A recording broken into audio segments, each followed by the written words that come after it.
All right, let's talk about something that goes way deeper than just learning grammar rules or memorizing vocabulary.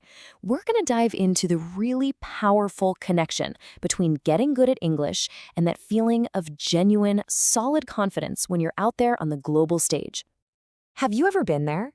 You're in an international meeting, maybe a party, or you're just traveling, and you feel completely silent. Not because you have nothing to say, you totally do, but you just can't grab the right words to say it. It's so frustrating. It's kind of like being a ghost at your own table. Well, that feeling, it actually has a name. We're calling it the confidence gap. And it's a barrier that's not just about language, you know? It's this psychological wall that can really hold people back, even the most brilliant ones. Because inside your head, everything is perfectly clear. You see the solution to the problem, you've got the perfect witty comment lined up, and you know exactly how your own experience could add so much to the conversation. It's all right there. And this right here, this visualizes that struggle perfectly, doesn't it? On one side, you've got this rich, complex, powerful idea. And on the other, the simple, basic words you can actually find in the moment. That space between the two, that is exactly where confidence just disappears.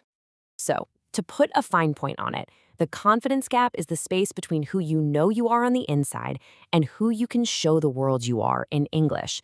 It's that disconnect between your true potential and your current performance. And you know what? Closing that gap is the key to everything. Okay, so we've got the problem down. Now, how do we fix it? How do we build that bridge across the gap? Well, in the world we live in today, the most powerful tool we have is often the English language itself.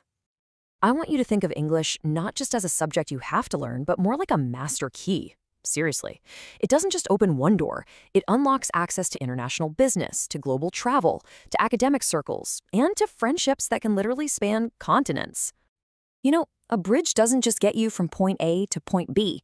It allows for a flow of ideas, of commerce, of connection.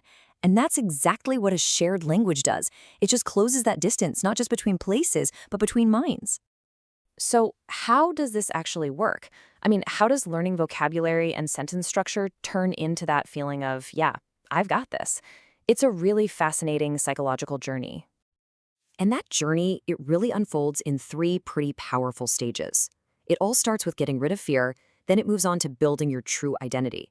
And it all leads to this incredible sense of belonging. So step one is all about clarity. That fear of saying the wrong thing, you know? Of being laughed at or just flat out not being understood, it can be paralyzing. But when you get more proficient, you get more precise. And that precision gives you the confidence that what you mean to say is what people are actually going to hear. And just like that, the fear starts to fade. Next up, expression. Look, with basic language skills, you can get facts across. But with real proficiency, you can communicate you, your sense of humor, your passion, your unique way of seeing the world. You stop being just a generic person from your country, and you finally start being yourself.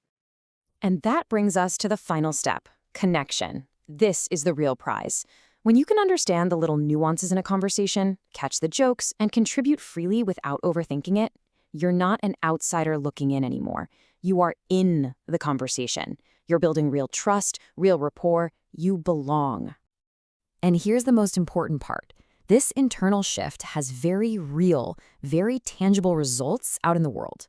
It completely changes how you act and what you're actually able to get done. So, what does that look like in practice? We're talking about real-world stuff here.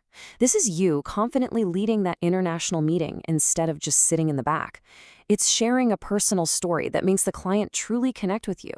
It's building a global network based on actual conversations, negotiating for a salary that reflects your real value, and, just having the guts to ask for what you need to succeed. And it's so important to remember this.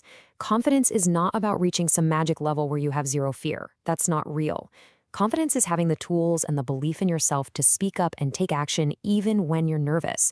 It's courage, pure and simple, and it's powered by your competence. So as we start to wrap this up, let's bring it all back home.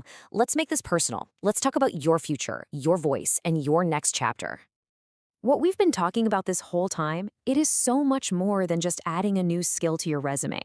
It's a fundamental transformation.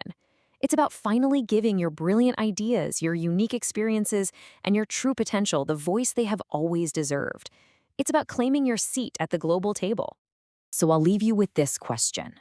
Just think about it. With the confidence to be fully heard, to be truly understood, what's the first conversation you're ready to start? What's the idea you're ready to share with the world? The bridge is there. All you have to do is start walking across.